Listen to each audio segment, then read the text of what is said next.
Id-dera illum ta' żewġ mexxejja rivali qed jieħdu bidejn xulxin qabel l-iffirmar ta' dokument storiku issimbolizzat it-tamiet ta' miljuni li ser tonqos waħda mill-ar kriżijiet tad-dinja u magħha it-teddida ta' gwerra nukleari potenzjali.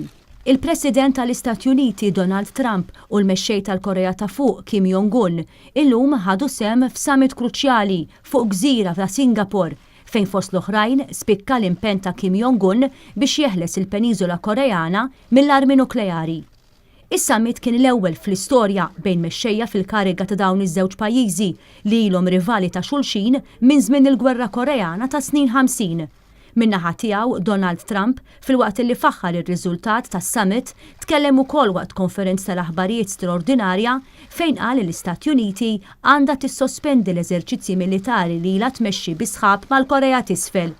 Dan l-impenn jitqies pjuttost bħala sorpriża u jirrifletti l-bidla fl-attitudni ta' Trump illi sa ftit xhur ilu kien involut f'diversi battibekki verbali ma' Kim Jong-un anki waqt li l-Korea ta' fuq mexxiet provi għal missili ballistiċi bi sfida l-komunità internazzjonali. It-tamiet issa huma li Trump jirnexxielu jxejjen it-teddida nukleari tal-Korea Komunista u jilħaq tragward li ma laħqu qatt il-presidenti Amerikani ta' qablu. Min barra d-diżarm nukleari, is-summit ta' Singapore ikkonċentra wkoll fuq it-tnaqqis tat-tensjoni fil-Peniżola Koreana.